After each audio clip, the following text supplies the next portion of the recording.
Hey team, check out this cool new notebook I just found randomly on the street. Kenny, not sure that's a notebook you should be using, and considering what this episode is about, that's also way too suspicious.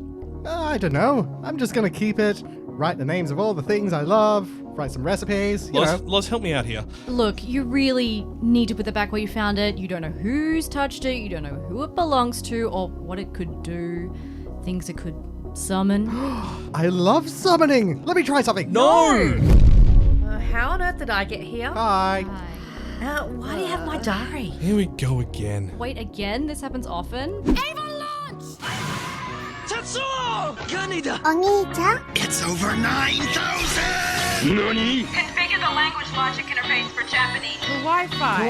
Kawaii-Fi! Kawaii-Fi Radio!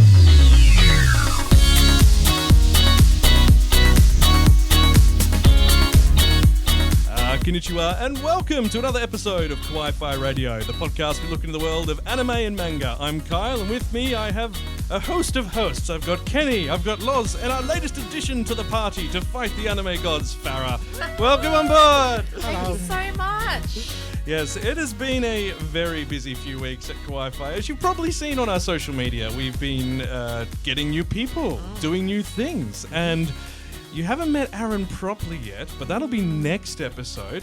But today we get to introduce you to Farrah, Yay! who has done a lot of good stuff. So I have? yeah, well, I know you've been an editor for Japan-Daman. Yes, I have. Am I even saying that right? Because I'm like, is it Japan It's the Man? Japan the Man. So basically is the guy who started it, and he calls himself Japan the Man. He's the See, man. I was wondering if it was Panda Man, Well, and I that's was what it was originally. Like, a lot of people are like, is it just Panda Man? But no, it's He is Japan the Man, the Panda Man. Yeah. that makes sense. Yeah. But yeah, what was your first anime?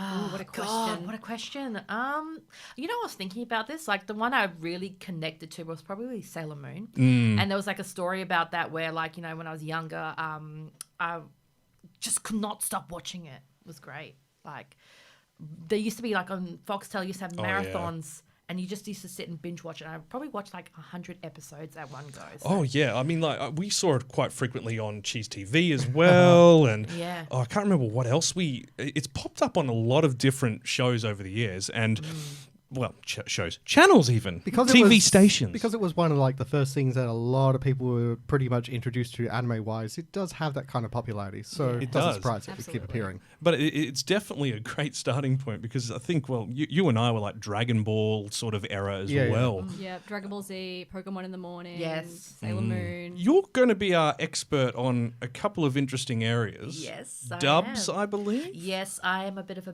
dub fan. I love my dubs. So I generally gravitate more towards the dubs. But in saying that, though, I do love my subs as So well. you'll be kind of our brains trust on voice actors and stuff like Yes, yes, I will be. So. Fantastic.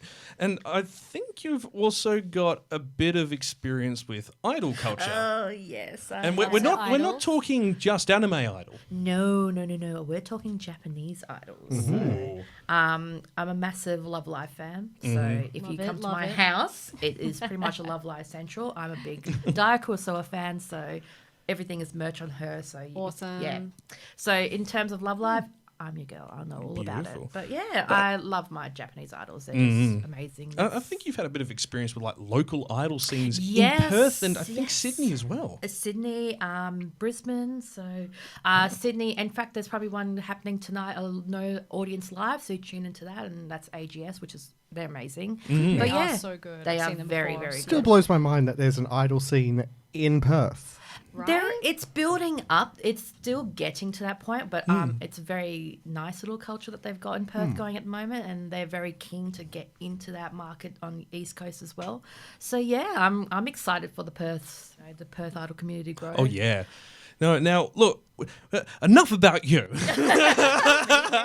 No, Your time is over. Your time is only just we run begun. out of time. Tea Oh, time. no. I know, so mean. So Farrah was very happy to have you on board, and you are going to be hearing a lot more from Farrah in the coming weeks. Farrah will be joining both Dee and Loz to do a special Idol episode in the coming Yes. weeks. Scalpel episode. I'm so And we're excited. going to have to come up with something myself and Kenny and Aaron can talk about because I think we watch almost everything you guys girls watch, and it's like going, this is for boys, doesn't work. No, boo. Boo, boo. We're gonna need something with giant robots and explosions. Oh, I want to talk about that too, though. Yeah. I was that going to say, either. can we do JoJo? No, all the girls watch JoJo too. Actually, JoJo episode. Farrah hasn't seen JoJo? I haven't seen JoJo. JoJo episode. Aha. JoJo episode. no. I'm the same. I haven't watched much JoJo. I've seen like the first half of season 1 of it. It's all right. Kenny and I can help you with that. So, let's talk about what's airing at the moment, and we need to start with a WTF on Deca-Dence. Yeah. What Wow. happened there? So, for those following along at home, this season's series by Studio Nut, Studio Nut. is Deca-Dence. It is a original anime where we are not sure what's going on yet. Yeah, first episode, it looks like a kind of a post-apocalyptic kind of Attack on Titan vibes. Attack on Titan with I futuristic got tech. Darling in the Franks as well. Yeah, A little yeah. bit, yes. And then the second episode chucks you for an absolute wobbly. Flips it on the head. So, from spoiler alert, for the next 2 minutes of the podcast, we're going to be talking about this. So, jump 2 minutes ahead otherwise. Essentially, you've had enough time. Decadence's second episode shows you the opposite side of the world, where it appears that the humans in the world are in a virtual environment. Kind of a safari enclosure, practically. Yeah. Essentially, and it's expanded on in episode 3. It's a safari enclosure where the humans are living normally, unaware of the fact that their world is actually being controlled by a supercomputer, by the sounds of it, in orbit. By a supercomputer and sort of like a civilization of artificial Programs. beings. Cute little Tamagotchi looking friends. Yes. Good lord. And it's kind of like the Truman Show, and I'm really confused. And why are the humans living in the giant robot dome? And then why is there weird aliens? And why do they need to collect the blood of the giant creatures? Yeah. These What's are happening? these players, these digital kind of creatures. They engage in the world in sort of like human avatars, Yeah, they like got that coloured one human movie with the avatars. blue Sword Art people. Online. Yeah. Sword Art Online movie with the blue people. And they hunt the monsters and collect the green stuff, which we were told powers their giant moving fist city. But in actual fact, they are collecting it for livelihood and points. And they kind of need it to live, like Kaburagi needed it to power himself up at the It's end. like Like, a what's happening? Essentially, it seems to be a universal power source made from monsters. Made from the monster friends that So make with- anti-grav fields. What? we thought this was going to be like an Attack on Titan with a bit of futuristic tech and weird needle guns. Now it's this whole other deal. Yeah. It's different. It's not a bad thing. It's just I don't know. I was just like, I was watching. Oh yeah, the first episode. Let's go. I know. And then they had a little clip of it at the end of the first episode. yeah, I you're was just like, huh? am I watching something? I started to go crossover with another anime, and then I watched the second. I was like, what is going on? Yeah, imagine like you've just watched the first episode at home and then you come back the next day, Yeah. turn on your TV, and you see these little Tamagotchi fellas running around. You're thinking, am I on the right channel? Well, here? I actually, Wrong here's channel. the easiest way to explain it. Imagine episode 1 is Attack on Titan episode 1. Episode 2 is Digimon. Yes. That's the difference. That's how no, it's- stark it is. Attack on Titan Digimon world. Like, it's a very big contrast. So look, I'm really Attack on interested. Agumon? It's very clever though, because It when you is. actually watch that second episode, there's a lot of backstory to it, and you need that backstory. Yeah, You world do. building Keep kind of going on. expands. Like Twitter is generally angry. Most Yeah. people on Twitter seem to be kind That's of like, just- "What? I think I'm you've just dropping this described straight Twitter. away." Well, Look, yeah. that's very fair. But I'm really open to something different. It's not going to be the cookie cutter kind of Attack on Titan show that we thought it might be. So I'm keen. It's just that generally they wait at least 3 episodes for that. Well, that's the thing. The third episode actually then fleshed out even more story to explain how they've ended up in this world and how it's set up. And you discover they're actually on Earth and the humans destroyed the planet. So, bit of foreshadowing there, guys. But look, I'm up for this whole nut studio thing, so let's go with it. Yeah, definitely. Now, something we never thought we'd be really talking about on the podcast, but SpongeBob. That guy who lives in a pineapple under the sea? Yes, Lives him. in a Oh. pineapple under the sea. He does. And last night I sent through this video to the Kawaii-Fi chat, and I was like, guys, I need you to watch this. And they did, and it blew their minds. And it's a SpongeBob anime, and it's this guy on YouTube has made this incredibly Oh, I've detailed seen that. anime clip. of like SpongeBob with all of the best shonen anime tropes ever, and it's so good. You do have to see it. He spent 6 months of his life to make this 15-minute video. Amazing. It's pretty phenomenal. Like it's quintessentially shonen. the sheer amount of effort that has gone into some dude making a SpongeBob anime episode. Effort put into that. I love how utterly annoyed by this you are, Kenny. It's a difficult sentence to I'm say. impressed beyond words, but it's also just why? Why would you do that? Why would you So not? good. It has like an opening, and then he's made like a closing you can watch after as well. And There's it's like there's oh. openings. There's other openings he's made. There are a lot less. You can actually see the progression in his quality. There are 3 different openings. This one was just sort of like his main sort of like magnum opus. Magnum But opus is for sure. we do have to point out as well, our good friend Romy is the guy who did all the openings for it. And all just the music is so good. It's so good. Romy's Romy, always amazing. what in the name of Bowie? How do you just like get emails from all sorts of random groups like us and SpongeBob and just think, Kenny, yeah, I'll if do someone that? says, I want you to make the music for a SpongeBob anime, it's such a wild request you can't say no. I guess. And I mean, the amount of people that have viewed it, I think it's So I'm just looking at the moment. It's currently 3.8 million views. It was uploaded 2 days ago.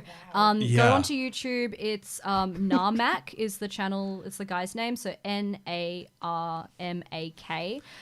It's so incredibly good. He's like taken Dragon Ball Z, Naruto, My Hero Academia style fights and like also like the lines that they say and the shots and it's just you have to see it to believe it. You feel so nostalgic. It's so good. Oh boy. I have barely watched SpongeBob. I was not in the age group when that was a thing. My. And I knew references that they were making in the show. Yeah, like this like it covers base SpongeBob knowledge. But it also covers like really weird stuff that I was just like, hey, I saw that in an episode one time. Yes. There's Why do one I know time. that? There's one time.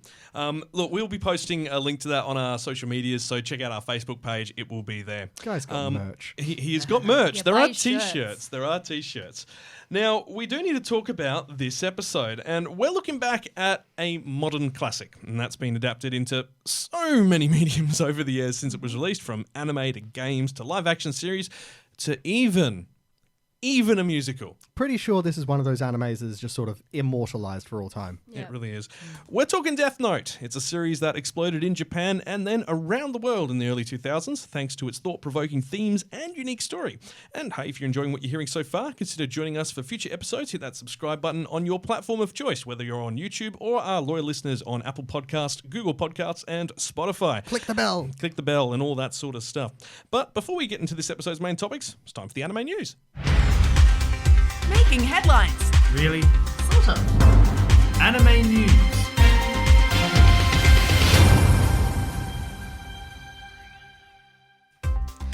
Well, it's time to look at what's been going on in the world of anime and manga the past fortnight. And we need to talk about something that we were quite excited about a few weeks ago. Yeah. The Great Pretender.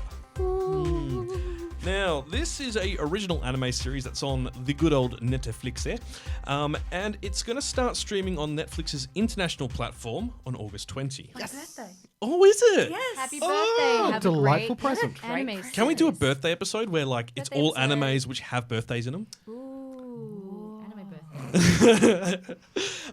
This is, from everything we've seen of this, it looks phenomenal.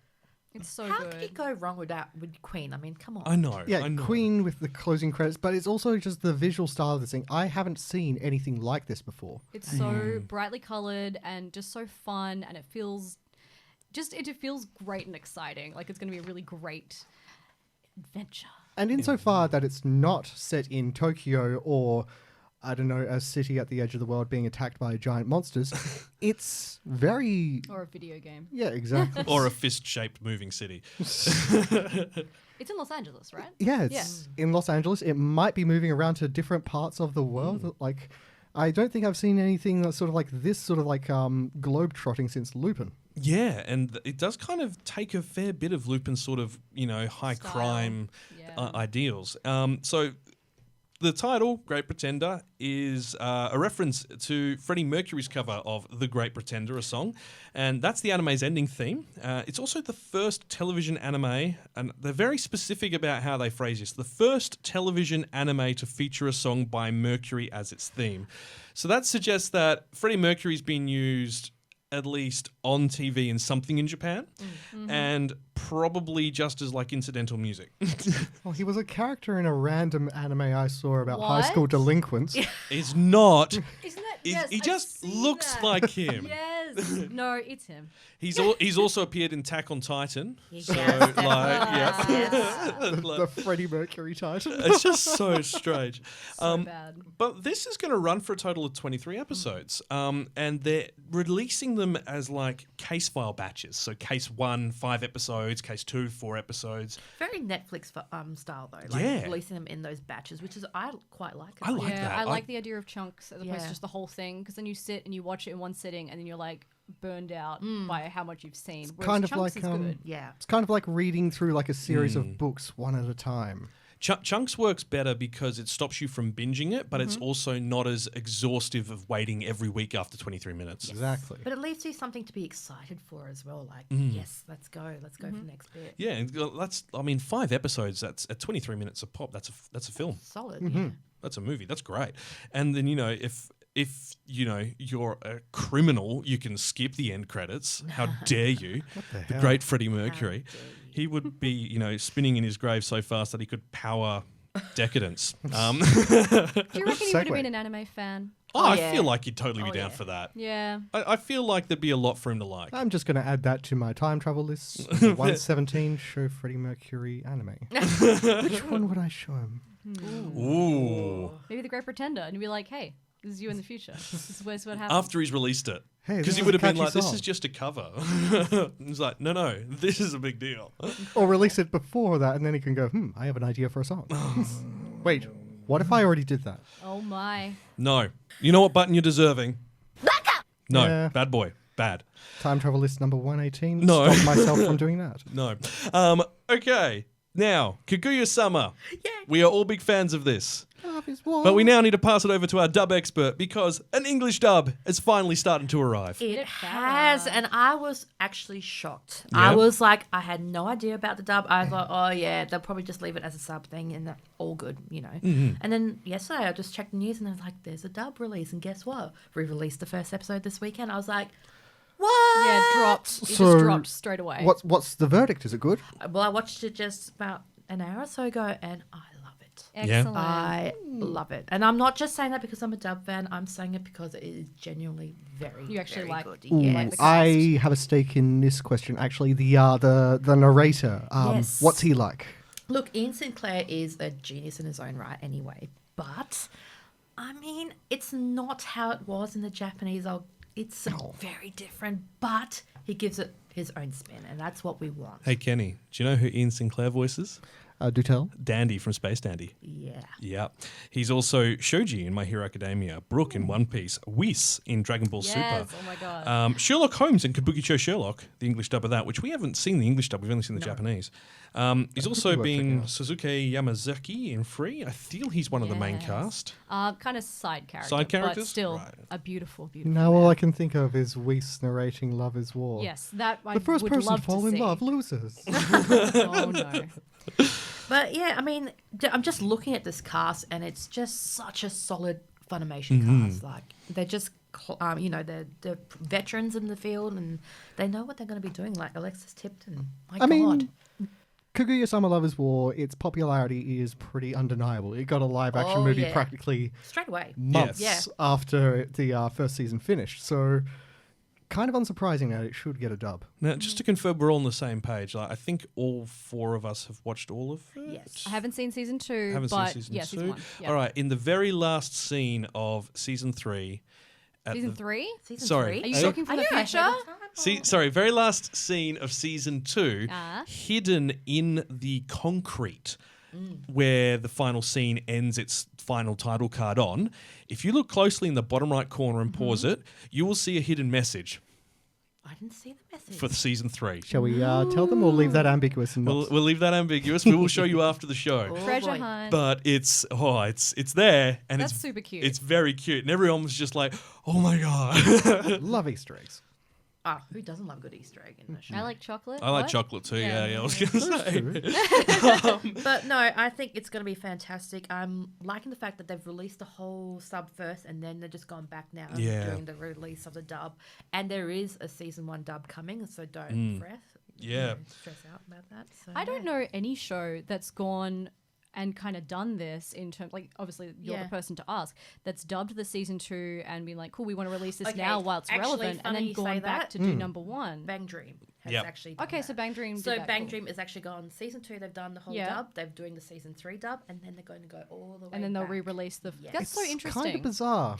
Well, because they had different studios as well, so it's completely different. You watch season 1 and you watch season 2 and 3, and you're just like, what the heck? And actually, that's becoming a lot more common. Yeah. The studio factor, where people are changing studios. Like we were discussing this last yeah. episode. Now that that the final story arc of Attack on Titan is going to be Yes. done by a different studio.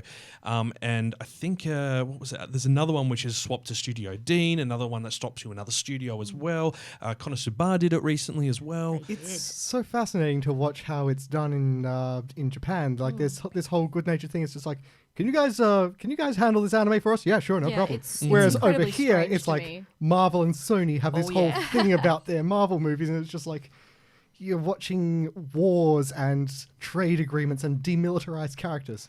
I kind of prefer the Japanese way. Yeah, well, I don't know. Then we get things like One Punch Man season 2. No. you see that. Rest in peace. I feel like, I'm not a big fan of that second season. I feel like the pacing was a bit off, in particular. But then there's also the issue of you have people who will like it and those that won't. Regardless of whether the animation style changes, whether the characterization changes, they're just happy to see more of what they're familiar with. Pretty much. I'll be that person who said One Punch Man season 2 was just bad. No, it was bad. Yeah, Yeah, with it was Farrah. bad. Yeah. Yep, yeah. It was terrible. Well, let's quickly go through the shot list of the characters for Kaguya-sama. So, as you mentioned, Alexis Tipton is playing Kaguya. She was Honey and Space Dandy Kurumu Tokisaki in Date Alive, Mizuki Himeji in Baka and Test. She was the titular character Yoshino Koharu in Sakura Quest, and Choo Choo in Show by Rocket. And those are just a few of them. She's been in Oh my- so much. I had to go through that list. It took us a good hour to Yeah. try and find, like, just, that few to make sure I'm like, that's a pretty good spread. Yeah, just going over this cast list, they've been in just a heck of a lot. Oh, yeah. These are like some pretty veteran voice Yeah. actors. I'm pretty excited about Jad Saxton playing Oh my God, Chika yes. Fujiwara. Not because of all of the amazing characters that she's played, such as Even Bakano or Megumi Todoroki in Food Wars, yes. or, Komoe, the teacher in Magical Index. I'm really excited because she's the lethal hamster in Africa Sally Man. No way. Well, I like it because she's Chica from Love Live Sunshine. Mm. And She's so one of Chica. she's one of the Doom hamsters. She's one of the Doom. She is all of the Doom hamsters. pretty She sure is she was many the Doom director hamster. for it as well. She's Yeah. actually the Oh, that's English awesome. dub director for it. Serious? Yep. Yes. So she definitely had a lot of fun with that. yeah. And Austin Tyndall. Yes. That's a name I know. He's the Accelerator in Index, Nato Monoma in My Hero Academia, King Kanaki in Tokyo Ghoul, Yeah, it's a Karma big Akabane in Assassination Classroom. There's a lot. Amanda Lee's a bit of a younger actor. She's playing Hayasaka, sorry. What I've noticed is she's actually done a lot of Sentai dub, so that she's actually kind of going into the Funimation dub side now, which Yeah. is kind of good. And I'm really excited to hear her in this You one. guys haven't mentioned the most important character. Oh, I was leaving that for you. Oh, okay. Because Farrah and I were talking about Aaron before, and he is obviously Shirogane. It's super exciting. So Aaron Dismuke, not Aaron who's on this podcast. Oh yeah, so Aaron Dismuke has actually joined our podcast team. Wow. Yeah, I we're so know. lucky. He's amazing. I got your biggest fan. No, but Aaron, oh my God, I was so excited when I saw that. And, because he's also Dr. Stone, and I'm just Yeah. like, Yes, Senku, yes, my love. Senku, Wait, my let's boy. see why you guys are so excited for him. Fruits Basket. Alphonse Elric in Fullmetal Alchemist, the original, not the redub, unfortunately. Oh, okay. Which, No, not the original. He's in the movies. the movies. Yes. That's right. Yes. Because it is redacted as original FMA. Ah. That makes sense. Well, Funimation, as we mentioned, also plan to dub that anime's first season, which will launch at a later date. So let's get on to the recurring disaster place. COVID time. Onto the Rona news. And good news, we're seeing less and less delays Hooray. due to the virus in Japan. This fortnight, there's only been one big delay announced in Nippon, but it is a big one. Japan's winter comic market, Comiket no. 99, has been delayed. The event committee are planning to move it to Golden Week holidays at the end of April in 2021. Okay. So it's not going to be completely canned, which is good. The issue is not just the virus, actually, in this case. This delay is actually due to the Olympics because the Olympics have been pushed back. Oh, So God. they need to push back that. Oh, Yeah, it means okay. I the didn't iconic. even consider Yeah, so wow. Tokyo Big Sight's East Exhibition Hall is a venue for the Olympics. Pretty sure it's being used for volleyball, pretty sure it's being used for calisthenics and a load of other stuff. That's where I should be right I now. know. I know, it's like 1 year. 1 year. Yeah. And it will remain unavailable until autumn. So you wow. add in the challenge also of restricting the amount of people going in. And we've all seen the lines for Comiket. Holy cow. That's... Yeah. Train stations? Train Oh my. Those poor nerds that get pushed back and out by the sports people. Yeah. To be honest, that's my favorite thing every year is just watching that footage from the station and then everyone just like People running into smashing Comiket. it. Yeah. It is also this year is the 45th anniversary, so that's a bit of a big hit to the convention. But what they're going to do is do a online event where everyone can then order from the comic okay. manufacturers. So Yeah, you're okay. going to be able to put orders in for all the doujin artists. But I mean, that's going to be a little bit awkward. It's not the same. A topic on that. What's your thoughts about the online Yeah, a lot convention of things? people have done them. There's been so many online Like events. for Funimation has cons. just done theirs. Yeah. Crunchyroll have one come up too, I think. Yeah. And they're just having Comic-Con right now, actually. Yeah. so. So I mean, I like the idea that it's making it more accessible to people around the world, as, Right. at least from a globalist point of view. Yeah, but that's for a local, you know, if you imagine you're in New York and one of the big Comic Cons gets canned, or you're in LA and one of them gets canned, it's going to be really disappointing because that's a massive event, both financially and socially for those scenes. So it's a shame. Could you imagine Supernova as an online convention? No, No, it thank wouldn't you. work. We've had so That'd be much weird. cancelled this year. We've Yeah. had no conventions, obviously, and obviously Corona sucks, so that's fair. Yeah. But if they can Supernova at the end of the year, that's it. I'll be so sad. We will have no events. Well, let's go to the US because Portland's upcoming Anime Con Kumoricon has also been postponed. Its Yeah, event not until surprised. November next year, so they're essentially just skipping. That is the largest anime convention in Oregon. It's been running since 2003. They get an insane amount of people into that. But good news time. Wow. Upcoming anime film Love Me, Love Me Not will now open on September 18th in Japan. That's after being delayed since May. And idol anime compilation film Review Starlight Rondon will, yeah, that is the name, will open on August 7th after being delayed from May as well. And something a little special and odd has happened. So, the creator of Ashita no Joe, Regular Joe, boxing manga, been around since the 60s, big deal stuff. Chiba Tetsuya, he's released his first new manga in 37 years. That's so cool. Yep, it's appearing in Kodansha's morning magazine. It's called Akudama, and it centers on everyday life in the midst of the current pandemic. That is So- so neat. He's had parts of that posted on Twitter in recent weeks, and so far the response has just been everyone's ecstatic. They love it. So that's apparently getting a Western digital release. I believe it's either going to be on Crunchyroll's online platform or I think Yen Press might also be the ones looking at it, so that might be Kindle. But let's go and sort out all the headlines and everything that else has happened this week.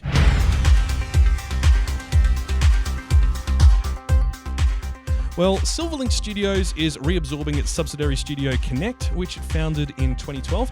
Connect typically operates as a support studio, often working on in-betweens and second key animations, but it also produced several of its own series, including Orasuki, Are You the Only One That Loves Me, and Senryu Girl, along with co-producing several shows with Silverlink and other studios as well. It's unclear how many job losses, if any, will result from the reabsorption, or why the decision was made to reintegrate the studio into Silverlink.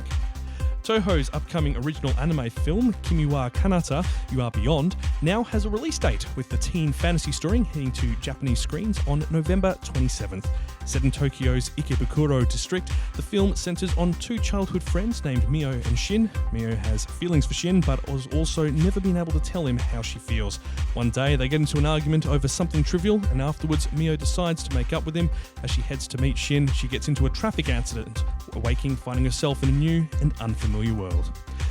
On TV, Ascendance of a Bookworm has had a third season of the fantasy Booksakai series given the green light, following the end of the anime's second season last month. There's also a new Love Live Idol series on the way, with Love Live Superstar now in development. The franchise is giving fans a chance to help name the group's new Project Idol group with a community vote in Katakawa's Love Live Sogo magazine's upcoming 8th volume. Netflix also has a new batch of several animes in the work. A Dragon's Dogma series based on Capcom's game of the same name is currently in production, with a worldwide release planned for September 17th, and the upcoming Transformers War for Cybertron Trilogy Siege anime series is due to land on July 30th.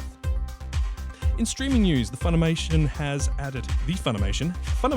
added all 148 episodes of the 2011 Hunter x Hunter anime in the UK and Ireland this past week, with both subtitled and dubbed versions included. HBO Max has also been streaming the series' first 99 episodes since June, and this month announced more anime is being added to its catalogue from Crunchyroll. The service will add Aldnoah Zero, Inuyasha, Mob Psycho 100, Promised Neverland, and Polar Magi Madoka Magica on August 4th, with a selection of anime from Crunchyroll's catalogue being added every quarter.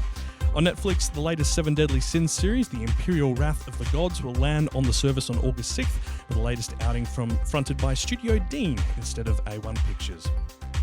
Heading to the bookshelves, and a mammoth series has come to an end. Volleyball manga Haikyuu released its final chapter on July 20th, bringing the Furodati Hirachi's extremely popular series to a close.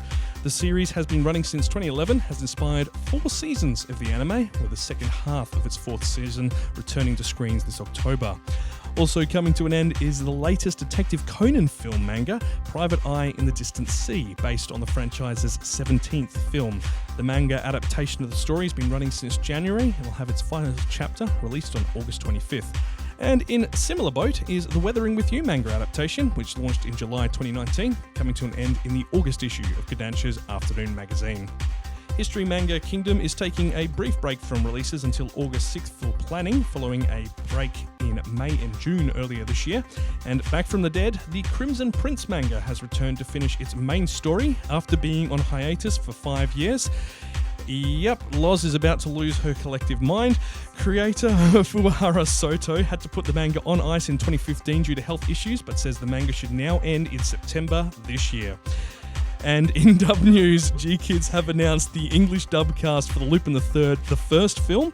Long-serving English voices cast of Lupin are returning, with Tony Oliver reprising his role as Lupin, Richard Epcar as Jigen, Lex Lang as Goemon, Doug Erhold as Detective Zenigata, and Michelle Ruff as Fujiko Mine.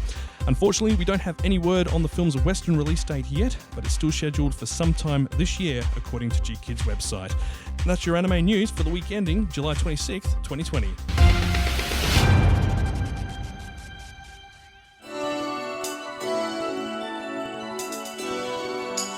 Kawaii-Fi Radio. I think I watched that as a kid. Oh yeah, I remember that. Back Catalogue. Are you okay, Loz? I'm okay. Yeah, I haven't read that manga in so long, so I was like, wow, really? That's really nice. You'll finally get an end. I was like, oh, After that's 5 exciting. years. Look, I feel like one of the reasons why I don't read as much manga anymore is I just kept getting like stuck with so many series that went on hiatus, and one day Clamp will tell me that they're gonna finish X. Oh my goodness. It's been over One 20 day. years. It'll still won't happen, but maybe Maybe I'll be someday. 80. As one an day. avid reader of independent comics, I know exactly how you feel. It's sad. Steven Sejic, I'm talking to you. I know you have a lot on your plate, but please, Death Vigil. Yeah, look, Needs to be done. I'll tell you guys about it later. It's a whole thing. manga hiatuses are hard. Like, I understand they have to take breaks, like into the hand, stuff like that as well. And like Hunter Hunter's a difficult one to follow. He's always taking breaks Oh, and- absolutely. But look, Oofa. we are talking about good old-fashioned Death Note. Speaking of manga, Yes, and look, for those who don't know what Death Note is, you must have seriously missed the last 15 years of hype in the anime community. So let us educate you. This anime has sort of like, you have seen the symbols for it everywhere. You've seen the characters. You've heard the story. It's like you can practically tell the entire story about it by the first rule of the Death Note. I don't know because I watched it years ago, but I was like, I actually don't remember anything off Death Note until we had to rewatch it again. So yeah. Oh. Well, that's different. Well, Yeah. Good well, to be- I guess it's story time then, Kenny. time. Tell Story us time. exactly what Death Note is about. This is a battle, an intellectual battle between the two greatest minds in the world. Light Yagami is a high school genius. He finds a notebook on the ground one day, and the first rule written in the notebook is whoever's name is written in this notebook will die. Will die. So he takes it upon himself to start cleansing the world of people he believes to just be people that the world could do without. The criminals, the foulest murderers, and just the worst of humanity. He simply writes their name, does away with them.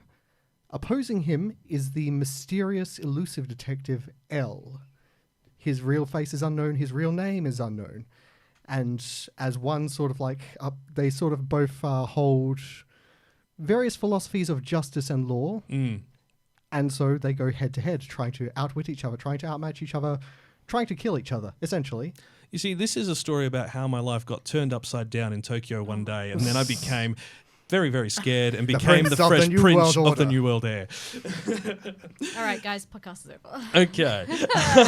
So the manga started in 2003, ran till 2006, and was written and drawn by Oba Tsugumi. Now, from this, we have had 3 games, 2 stage plays, a musical, a cacophony of different films, including a Netflix adaptation, which we will talk about shortly. But let's talk about the actual anime, because this was one of the series to win the Best TV Anime at the 2007 Tokyo International Anime Fair. And there's And a rightly very so. good reason for it. Death Note was one of the first anime I ever collected when I was a little baby weeb, saving up my money. And it's always been such an important series to me because it is so different to anything I watched back when it first came out in 2006. It's just gritty, that psychological kind of thriller, that cat and mouse detective game, how interesting it's animated, even just down to they make something so boring seems so interesting. I'm talking about the potato chip scene, of course. and just like, yeah, What just a meme. everything about it is just so interesting. And at that point in time, the character of Light to me seemed so refreshing and so different, and his moral justice is so wild. Because that's the whole thing. Is he the hero or is he the villain? And I Is L love the how they hero? make Is L the you- villain? Yeah, I love how they make the audience kind of have to go to terms with themselves. Well, I don't know who I actually to want pick to a win, side, and essentially. it's really exciting to watch. Now, if you've never seen Death Note, but say you've seen, I don't know, a certain little series called Breaking Bad, very similar vibe as far as the morality questions.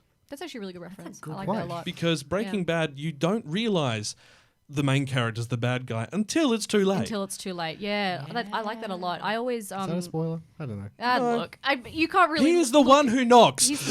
Come on, you can't really look at Breaking Bad and be like, I think it's gonna be about a good guy. I know it's called Breaking Bad, but anyway, Death Note. I always used to think that like, because at the same time Code Geass was also coming out as well, and that was also really big. And Lelouch and Light both had that very twisted sense of, I am the only one that can rule this world because I have this perfect sense of justice and I need to save these people, so I need to change the world for me. Well, it's like you go from, your Narutos and your Gokus, who are very, very, to put a popular nerd term on it, they are lawful good to lawful neutral. Nice boys. This is where you get Good to boys. chaotic good and chaotic neutral. Yeah. Like the ones who are Lawful evil? lawful. Well, I mean, actually, kind of does Yeah, fit into that at the I'd go start. lawful evil. So, but with the actual Death Note, now this is a funny thing. You go to conventions and you see the actual Death Note. And, Yeah. a Yeah, lot you of can people- buy a the prop prop ones. version. Yeah, and a lot of people like taking that to go and get signatures and stuff in it. Yikes. How terrified these actors and these voice actors are, especially the Japanese voice actors, given because thank God they don't let them sign. It's a little merch. superstitious. Like I kind of get like the Yeah. weird feeling that I don't want to write my name in your Death Note. And that's like that's the one book I think everyone knows about that they just do not want their name in. That's really impactful. That like something as basic as this black notebook Right. has got that. Like, yeah, that's had that incredible mental impact on all these people. That's really wild. I'm just imagining some nasty little YouTuber goes out there with his Death Note wrapped to look like something different, and then does a big reveal afterwards on camera. It was me, Death Note. All along. You thought it was going to be Dio, but it was me, Death Note. Wait, Wait a second. I'm not sure who I'd prefer, Death Note or Dio. Dio with a Death Note. Oh, no. Oh that's- boy. That's a Dio fan in a fiction I Death don't want to Note? read. no. Speaking of fan fiction, though, That'd be... the live action was basically a fan fiction. It was pretty set much. in America. We'll get to Yeah, that. we I will just thought definitely that, get and to it's that. basically that. It is that, yeah. Now, look, Death Note in particular has been one of those mangas that's done really well internationally. Like, it's had staying power. Like, there's a lot of shows over the years which, you know, they come and they go, and you don't remember them too much, or you kind of go, oh, I remember this fondly, or, you know, you just kind of like, Outlaw Star, I loved it, you know, but it's not one that immediately I'll go, oh yeah, that's something I have to recommend. Death Note has that staying power that makes people go, look, if you want to know how cool anime can be, this is the way to do it. Often, like, you'll go on to, like, Anime Lab, for example, and it'll have, like, hey, these are some good shows to start with. Like, if you're new to anime, be like Naruto, Fruits Basket, Death Note, like, FMA, stuff like that. So, yeah. Yeah, this is definitely one that if you find one of those people who are just like, this is animated, it must be for children. You just hand them Death Note and go, Here you go. take a look. Good luck. Have fun. Call me when you're done. And I think that's kind of the broad appeal of it, is that it's a game It's with gritty rules. and different. Could be worse. They could be handed another. Ooh. As Well, opposed to, I you mean, know. they could be handed school days. Oh, Yeah. There it is, everyone. Yep. Anyway, so this is one of those animes which, as we've said, is very easy for people to get into to kind of give them an idea about the world that anime is in. And because of that, it's been translated into so many other media. And that takes us to a little section of about 4 films. We're only going to talk about one of them because we don't want to give away the ending. Death Note's had a live-action adaptation in Japan, and it was actually came out before the anime. Kawaii-Fi Radio. We don't talk about Dragon Ball Evolution. Or Last Airbender. Death Note. Live action.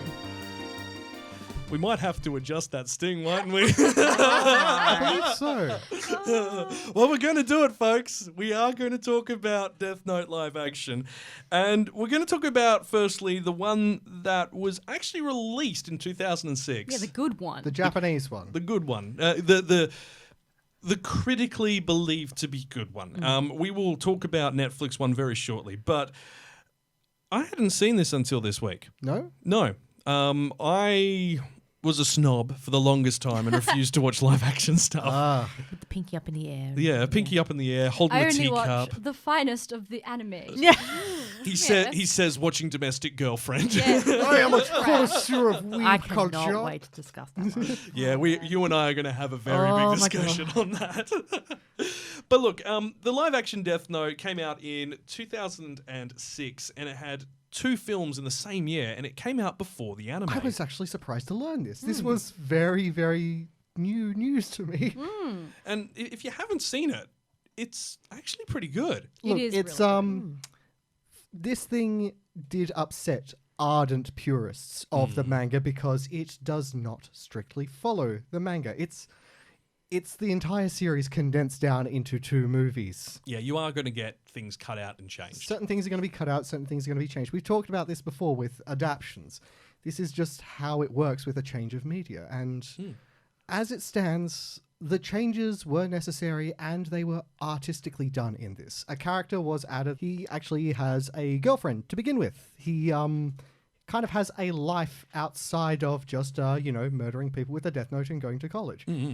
Which is... It's different, and we were rewatching it together, and I haven't seen it in a while, and I really forgot about how much I disliked the introduction of this character, just because it kind of takes it makes Light a slightly different person to start with, as opposed to the perfect honor student that, only studies and he's aiming to be the most flawless student in Japan, make his father proud, etc. He kind of he's seen kind of gambling with his friends and But such like that. you also see him moralize that he worked hard for the money that he gambled with so basketball it is game. interesting. Yeah. Anti-hero. It kind of fits in with his whole thing about how he moralizes using a Death Note. He's doing this for a benefit. I never really picked Light to be the athletic type. Yeah, no, not at all. No. So I thought that was kind of weird. But having her there is a good way to almost have her as the insert player character, so we can see as a normal person would interact with Light. And I kind of feel like that's fine. She sort of she pushes a few of the plot elements which took a long time to get into, and she becomes an eventual cog in his machinations for world domination. Which is well done. It was artistically done, and you get to see that her part in it even persists into the second movie in a way. Oh. Spoilers. Okay, but the character who plays Light Yagami, that is Tatsuya Fujiwara. I love him. He is most famous for being in Battle Royale 2, a bunch of other things. And from what I learned online, he's pretty famous for being in stage productions. Now, quick note: kiddies, do not watch Battle Royale. Not for you. no. Not I for you. I watched that when I was probably 15. Oh, wow. Y'all. Do wow. not. Do not. Do not. Do not. Hunger Game is nowhere near that one. Yeah, No. it's Hunger Games. What Hunger Games is inspired by. But Yes. Hunger Games is the Diet Coke of Diet Battle Coke Royale. Oh, the yeah. Margarine of Oh, diet. yeah. Are you saying it's tasty? No. No. Oh. 1 calorie, not even enough. My goodness. But anyway, yes, Tatsuya is brilliant as Light, and I really think he does a really good job. And also, who plays L as well? He's also wonderful. Now, this actually did pretty well in Japan from memory. Oh yeah, the first movie alone had a budget of 20 million, made that back and some with its with its worldwide release. It made 31 million in total. I'm assuming we're talking yen. Yes. No, Oh, US? total money in US dollars, 31 million. It made it wow. back. Okay. That's not And bad. its That's second incredible. movie, filmed back to back with the first one, made an extra 50 million. That Wait, is so huge. so that means they spent 20 million to make both films. Oh no, the second film was another 20 million. Oh, okay, good. But yeah, they made double back. And So then some. we'll And the fact that it's still available for purchase in, DVD stores and so on. I can't believe I said DVD. Oh, I'm feeling old. for actually where to watch it, you can find it on rental on. Anime Lab, Funimation, Wackanim. You can rent it on Google Play, YouTube, too. Apple TV as well have it. Yeah, so so it's pretty very widely accessible. available. And it's good. Like rewatching it in this week, we were kind of like, oh, the CG for Ryuk, is it gonna Yeah. stand up? yes, And Ryuk. I don't think I actually mentioned that in the opening. Light is followed by an invisible death god named Ryuk, yeah, the that's owner awesome. of the Death Note. Now, look, fantasy element, I Ryuk guess. is, as you said, he's interestingly animated. It's not badly done. No, it's actually not that bad. Particularly, it's 2006 CG, and he looks like he's walked just out of the pages of the manga. He's got exactly the same character design, and I find that really good. Like, I think that's really Yeah. great as an adaptation of the manga. So yeah, it doesn't actually look that bad. And when we talk about Netflix, I mean, comparable. There is also one other detail. There was another live-action Death Note, a 2015 drama series, not a pair of movies, like a 11-episode I've never series. heard of this. Neither Nor have until I I. started digging, and it's Is an it- adaptation. It's pretty much like the movies. Bad? No, Oh, okay. I mean they change elements, they add elements, they remove elements. It's basically just the same as the movie. So in Japan, they do that a lot. So they do the movies, but they also have that aspect of making a TV series because people can't actually get time to watch the movies and they rather have it in short doses. So this is not an uncommon thing to have, but I didn't realize it came out in 2015. So it Yeah, must be... it's really quite recent. different. The actors are. I definitely prefer Light Yagami from the 2006 movie. They add Nia, another later character, into it, but they turn him into a her, which is odd. interesting. Hey, why not? They are a bit more heavy on use of coloured wigs. Of course. Yeah, that's kind of par for the Oh, no. course, actually, now that I think about it. But honestly, it's for adaptions for movies and stuff. Do not expect purity. Expect there to be differences. Otherwise, you're just going to be disappointed. I was needlessly. so disappointed with Harry Potter 4. Like, they put in so many scenes that didn't need to be there, and then I was like, oh my god, where are my boys doing this and doing that? It might be difficult, but what you need to do when you're watching live action adaptations and stuff like that is separate the original title, Definitely. separate the original source material from what you're watching, and judge it by its own merits. Which I think leads us into what we have to talk about. Into the next one. Kawaii-Fi. We don't talk about Dragon Ball Evolution. Or Last Airbender. Death Note. Live action. Oh, deja vu. Yeah, we're gonna do it. We're gonna talk about What should we the talk about? Netflix Death Note. Death Note. Now, we did a group viewing of this. We did. And we recorded ourselves watching this. And we're going to play you a few moments of it just to give you an idea of what we were going through. Well, let's get stuck in. So we're going to watch the live action Death Note, and this is not the first time Aaron has watched it. Round 3, baby. And this masochist.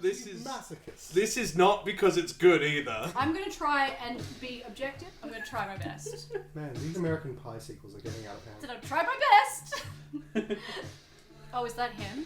Yep. I love his frosted tips. Oh god, I'm trying not to be mean because it's not nice. Who has frosted tips in this day and age? Well, I wonder if they were trying to set it back in the time when the original show was coming out, which was early 2000. And even then, no one really did the frosted. So tips. she's definitely the love interest. She's not like other girls. No, not at all. God. Yay! Stranger Things the movie. You surprised us. Don't tell me that white book is the Death Note. No, Nope. Oh, there is, okay. there is. This is another Shinigami just being like, just sprinkle this one here. This time in America. I'm just imagining it being Sugar Bay, like, yeah, sprinkle some Sprinkle the Death Death Notes. Notes. Did they just drop the F-bomb twice? Yeah. What is this rated? Because in order to get the F-bomb twice, that puts the American rating pretty much all the way up This to is the just top. the beginning. Like, the camera work for this is slick, but... Yeah. Why are there marbles though? He lost his marbles. Okay, that's good, Aaron. Thank you. I'll go home now. Yep. All right. I'm more interested in seeing how bad the CG for Ryuk is. Let's go. Okay, but Willem Dafoe's voice is perfect for Ryuk. He is good. Like, if I was going to cast someone English for his voice, who? That's pretty good though, like from an actor's point of view to do that when you don't actually have something physically there to look at. I kind of want the version of this where there is no CGI and it's just Willem Dafoe. Just Willem Dafoe standing there, like, in a green suit with balls all over it. For 2 hours. Okay, but you would also be scared if you were being followed around by him. That's actually kind of cool.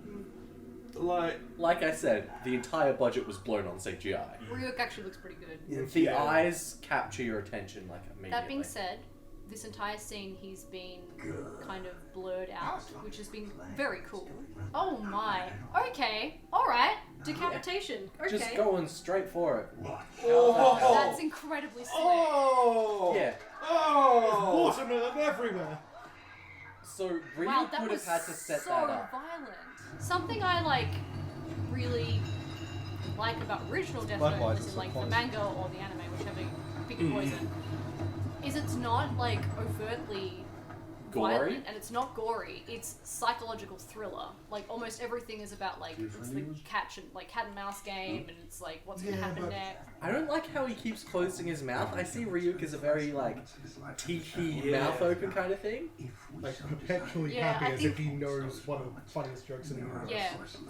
These scenes where you just see Ryuk with just the shiny eyes and it's just kind of him in the background, It's very- impactful. If this was a That's good. series, imagine if this was like a fully fleshed out Netflix series, and for 2 or 3 episodes you didn't see Ryuk, just him in the background. That'd be pretty good. That'd be kind of cool. Yeah, you just kind of see those blurred kind of shots, and then you And nobody addresses it. It's just a thing that you sort of notice, or Well, I mean, the rule in filmmaking, for the old school monsters, is the less you see of the monster, the more threatening it is. absolutely. Oh, here we go. Oh, See, Ryuk's that's cackle. my Ryuk. That was cool. good. Yeah, the big. I mean, mouth that's open. Yeah. that's Willem Dafoe's cackle. Hey, you know what though? he actually acts like an idiot teenager. He Whereas does. most of the people like walking around, you know how they always cast like people in their 20s and they're like, they go to school and like they don't look like Yeah. they're high schoolers, they don't actually go to school. He actually acts like an idiot teen. Looks like they Someone's- swat him with that van. Oh my god. Oh. God damn it, man. I don't like this shot. No. No need for a Dutch angle. Don't try and make it edgy. And then Lights this and part. They're just kind of smoking outside in the rain. It reminds me of Twilight. It does, Oh yes. god, they Especially the look like girl. off-brand Twilight characters. Oh. God. Like We As In Us. No, We as in us? No. We as in the Nintendo gaming console. Yeah. The Nintendo company will destroy the I mean, world. she's We- right. you- The I mean- Wii did change the world. It did. Revolutionized gaming. She's right. I'm into Elle's getup. He's like, I don't want to show my face. I'm just Very like modern covered sleek up. ninja kind of Yeah. thing. Who's the actor playing Elle? He's doing a really good job. Actually. He really is. He's very captivating. Unless, of course, you'd like to kill me right now. Yeah, it's good. That's like the OG taunt. Yeah. Like, come at me. You don't know my name. Bite me. Got you. It's not light, but I like the character progression as a Yeah, character. it's good character growth. But it's not light. No, but we get to see like an alternate path of light. Because like the Japanese light got real dark, but this Yeah. one's sort of like self-aware, and is like, we need to do better. Shed some light, get it, because his name's light. Now who has to go? See, she's clever. No, she's really smart. I She's actually clever, I like he's her character not. a lot. He's an idiot. Yeah, because she's like, now that we've established she's wearing a top hat, they will be looking for a top hat. This is turned into Blade Runner. Okay, he's Okay. taken a cop car. He's got some sort of weird gun that looks like it. I think it's like a Dominator. It's Psycho-Pass. Yeah, it's a Dominator. Yeah. Sick. Okay. There is Rue. Ryu Ryuk cackle. cackles. But 20 seconds, really? That's enough Could for be. Marvel post scene.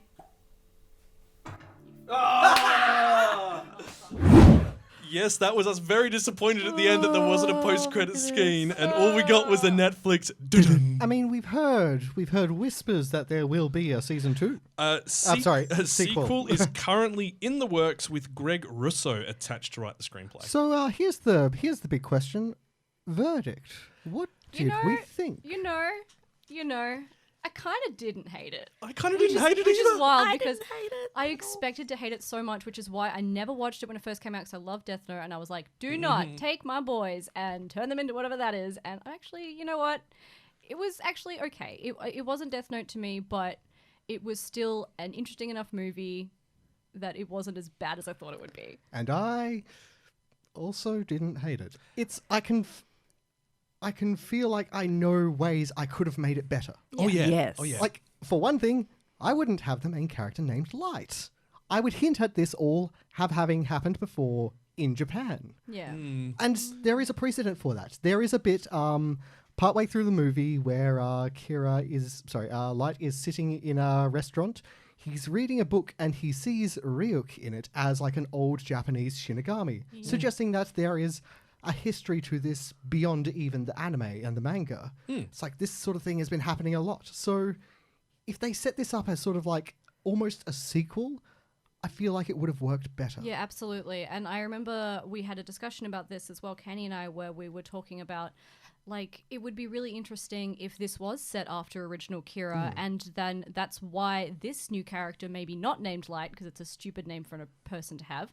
But like, he names himself Kira in like as like a copycat kind of thing. Like, he finds this Death Note and he's like, I'm gonna do what that guy did in Japan like 10 years ago, and I'll be better than him. And like, maybe that's where he gets that kind of vibe from. And our L in this is sort of a successor. Yeah, like that could have been a really interesting way to do it as a kind of American sequel. You see, first and foremost, in that audio, you would have heard a fair bit of co-host Aaron having a chat, and shout out to Aaron for watching this 3 times. Oh, that poor man. I mean, don't be wrong. Like, in retrospect, now we know that it's actually like, look, it is not a good Death Note film, but it is not a bad film. No. Yeah. And that's kind of the difference we need to specify here. It's not like, if you're going in expecting a faithful adaptation of Death Note, you're going to be disappointed. I mean, it's not just that you are changing a few names and changing the language. You are changing culture. You're going from the Japanese culture to the American culture, which is kind of a big difference. Yeah, absolutely. Like that culture shift, it really makes a difference to the morals of that.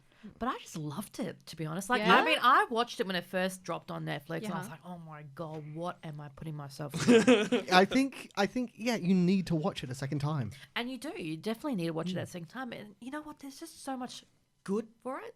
I mean, yes, there is a few bad things about it, but I really love, the cinematics of it. I love Yeah, I agree with that. the cinematics are music. beautiful. Now, as Now, cheesy as that is, We've got to say, this was a big topic of conversation, which Yeah. Aaron warned us of. The music choices are very strange for They're a film so in weird. 2017. Yeah, we thought that perhaps they were going with the angle of setting it back in time a bit.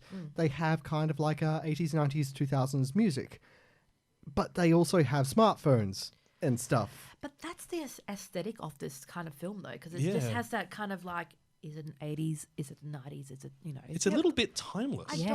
don't. That made me dislike it a little bit more. Is Yeah. I wanted it to have a bit more of a date. Like if they were gonna have it in, we're making a 2017 Netflix adaptation. It's gonna be set in 2017, and you're gonna have the aspects of what's in our world now, like your smartphones and such like that as well. The internet's playing a bigger role, etc. Whereas then you've got like this blue light disco kind of dance to like an In Excess song, and it's really awkward. And I'm like, there were some things that I wish kind of had worked a bit better with I there. think it's a Netflix thing, though, because if you think of the show Riverdale, Yeah, now okay. there's no actual like time frame where it is. Yeah, all right. Yeah, okay. And Same sort of thing with Sabrina as well. Exactly. So you don't actually know, but they've got smartphones, but yet they're like, have Okay, old yeah. school cars. I'll give you that one. That makes Ma- sense. Maybe it is a quirk of the way Netflix go about producing their stuff. I think it's. I still say it's a flaw. I think it's important to have a grounded setting, to really, to anchor the audience into it, so they know, okay, this is set in this time period. With you so far, go. Not to keep them guessing. But in saying that, as soon as I finished watching the movie, I had to add that song onto my Spotify playlist. Oh, it's a good Yeah, song. it's a great song. Actually, didn't actually get to mention this, but for the Japanese ones, there was a heavy use of the Red Hot Chili Peppers in their Oh, soundtrack. I remember this. Yeah. Oh. In incredibly opening sequences wild. and closing sequences and stuff like that. Well, that part always threw me I'm for a going to loop. honor Aaron with a dad joke here. And Oh, no. how do you weigh a Red Hot Chili Pepper? How do you you give it away, give it away, give it away now. Oh, no. So, look, Pass me the microphone. I'm taking it off. it's done. boy. My skills as a presenter have been revoked. Look, I actually think this is worth a watch. Like, It is just worth a for the experience of seeing it, because it actually subverts a lot of expectations you have of it. The character dynamics are not what you're expecting. Yeah. And to be honest, the guy playing Light does a really good job of playing a 15-year-old who doesn't know what he's doing. Yeah, I still think. I still wonder if that is a flaw or not, because he almost lacks agency as far as the secondary character is concerned. Yeah, and that's what I want to talk about next is Mia, who is our stand-in for Misa in the original. And she is really interesting character. Obviously, if you are going to watch the movie, maybe don't listen to this part about it. But yeah, I found her really interesting in the way that she is an instrument in moving the plot forward. And if anything, she Yes. is more into the Death Note and its powers than Light is. It's wild. Which is kind of why I didn't want it to be named Light. Yeah. I think what I like about it is very diverse as well with the cast. Yeah, absolutely. And that's what gives it that nice flair that it is a Western film as opposed to a Japanese film, and that we can separate the two of them because, Yes. Yeah. it is very diverse on the characters. And on that note, Elle. Wow, what casting. He was so good. This actor is amazing. He did such a good job as Elle, and he kind of brought his own twist to Elle with the way that he's done this movement. Also, even just the costume that he was wearing as well was really impactful. He's more emotive, I'd say. Oh, he's definitely a lot more emotional. He brings a lot more passion, especially in the third act of the film. Yes. On that note, there is some serious character changes with Elle once from when he's introduced to that end of the thing. Is I don't even carry a gun. It makes me uncomfortable is one of his lines.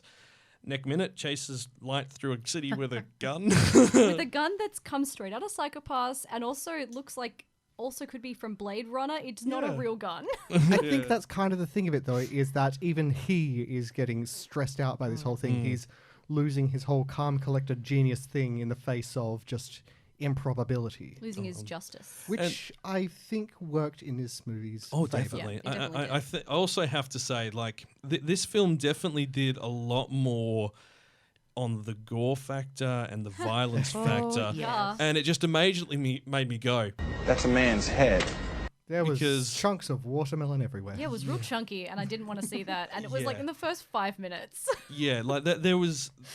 They definitely have taken a much darker approach to this than we would for, all the other adaptations we've seen from Japan. Even the musical is, well, I mean, okay, it's a musical. You'd expect it to be a bit more lighter.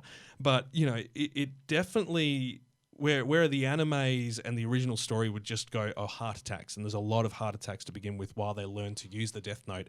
This one goes straight in the deep end, showing you all of the rules.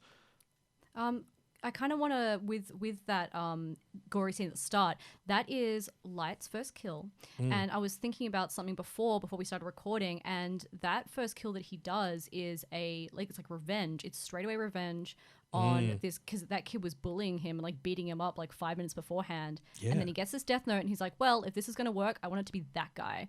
And his first killing is, like he said, he writes decapitation for this bully from his high school, and that's his first kill. Whereas if you look in the original source material, so in the manga, anime, and original Japanese live action movies, it's all about Light's morality and his sense of justice, where it's like, I'm going to get rid of what he thinks is the scum of the earth and starts killing all the criminals. Whereas this is like, this childhood bully beat me up, I'm going to kill him. Like, it's a very different character. Yeah. And it almost makes it sound like he hadn't taken it seriously to an extent. I don't dislike it. It's a different take on what you would do with a Death Note. And as Kenny was saying before, it would be better if his name wasn't Light, because then you could be like, this is what someone else would do in that situation. But then I think I actually have to backtrack on that. Maybe this is part of that whole cultural shift. Yeah, that's it's true. a difference between sort of like Japanese values and sort of Western course, values. Yeah, that's a good point. But look, it's on Netflix. We'll be there until Netflix dies, because it's a Netflix original. So you should definitely check it out if you're interested. Obviously, do be aware this is definitely not for the kids. No. This definitely has some things which could be considered, a little bit disturbing, and definitely has some things that could be a bit trigger happy for some people as well. So do obviously take a bit of caution when you watch it. I think, like, before we wrap up, can we just go like quick fast around the room, pro, con, and like score out of 10? What do you reckon? I think the pro for it was that it definitely expands it to a wider audience. The con being that while they did an amazing job with the cinematics, the story just doesn't get across the line as much as it could. So, I mean, it's not a great film, but it's not a bad film either. So I'd say a 4 out of 10. Yeah, fair. Kenny? Pro Willem Dafoe as Ryuk, because gods damn, that voice He's got a is good just voice. perfect. I want him to voice like the English dub of the Japanese film now. Yeah. That'd be great, actually. Con, just keep it as part of the Death Note universe. Don't make it its own thing. Don't make him Light. It's so final score 5 or 6. Yep. Farrah, you want to go? Yeah, I mean, the con for me was the main lead actor, to be honest. Yeah. I just could not connect with him at all. Like, Yeah. I've seen other adaptations. I've seen the anime. I've read a bit of the manga. And it's just like, he does not fit. That's not your Light. No. Yeah, No. Gotcha. I was like saying like, oh, Zac Efron maybe 10 years ago would have been one. Mama, But yes. no, I definitely think they missed the mark on that one. Whereas I was talking to you last before, and you're like, actually, no, I kind of liked him as Light. And Yeah. there's that difference of opinion there. But Absolutely. Pros? pros, I loved that Ferris wheel scene. Yeah, Yeah. the final scene. Yeah, That's that's so final valid. That's pretty good. I don't know what it was with how, spoiler obviously, but Mia just falling and just hitting, I think that The flower bed. Oh, Very well shot. Amazing for me. Mm-hmm. You can imagine the writer's room coming up with that as well. Everyone Be was like, like, it was "Ooh, just yeah." nailed. It was so well, like there was so much emotion in that as well. Like that whole falling and that fear. Like I felt that fear, and just that slow mo, and then it's falling and bang, and there's beauty. Loz is sitting here going, I don't like heights. Very well shot. I'm like, no, Very I'm well letting Farrah have her pro. She's enjoying Oh, I her hate scene. heights, but just that scene, and it's very American. It is. That's I why. hated that entire scene. Yeah. How much out of 10 you reckon? Look, I mean, I liked it. Probably 5 out of 10 to be Yeah. honest. Yeah, sweet and valid. I like basically what you said. kind of in reverse, which is Yeah. wild. One of my biggest pet hates throughout the entire thing was the writing was. I felt it was really weak, whereas the cinematography was stunning. It looked like Blade Runner sometimes, and like did. the lighting was great, Yeah. and the atmosphere was really good. They did some amazing things with shadows, and it was filmed really well. Yeah. I feel like the actors did as good as they could with what they were given, but the writing for me brought it down. I hated that Ferris wheel scene because it was so dramatic and so like budget teen movie, over the top America. She falls into the rose petals, and I was like, I want to die. But This again, is that's so such a bad. Netflix thing It's as such well. a Netflix thing. So I found that was not I great. know you're like Light is supposed to be a teenager, but what was the plan of running to the Ferris wheel? Was he going to get picked up? Drama? I need to make this more interesting. Let's go drama. Let's go Ferris wheel. being American movie, you got to have that dance Yeah. scene in it as well. Gotta Oh have the my dance God, scene, see, again, I Ferris also hate wheel, that. Car chase. car Car chase. chase. So for me, flashing lights. that was my main con. Was I understood that that's what they were doing, but for me, that's not what essentially is Death Note, and so I would have done without that. But the movie was set in Seattle, wasn't it? Yeah. yes. Yeah. Yeah. yeah. So I was look, surprised they didn't use the Space Needle. Now that I think Yes, about it. I was actually wondering Couldn't that afford too. Oh yeah. Well, there you go. but like, look, overall, I didn't think it was bad as I thought it would. I really loved Lakeith Stanfield as Elle. I thought he was awesome. And you know what? I actually really liked Mia. So I give Yes, it I a do 5 out of too. 10. Yeah. It was a slight pass. All right. Important question. Okay. Would you watch it again, Kenny? I don't know. I don't know if I can answer that immediately. Loz? I'd only watch it if I had other people with me that hadn't seen it, and I get to watch their reactions. Farrah? Yes, I would actually. Yeah. I'm the same boat as you, Loz. Yeah. I would watch it again if I had others to introduce to it. But I wouldn't sit down and be like, yes, Oh, no. popcorn for me and date for one. Yes, Death Yeah, Note. no. Death Note date Netflix, for one here of we them. go. Not popcorn, watermelons. Yes. No. But you know what it did do? It did, the moment we finished watching it, because we were so bummed of the ending, just the way it just finished, which, was kind of cool, is we put on the first episode of the anime. Yeah. And that was... that brought back that feeling for me, and that was good. Yeah. Well, look, you've heard ours. Make up your own mind. Check it out. It is on Netflix. Do enjoy. We'll be right back after this. Kawaii-Fi Radio.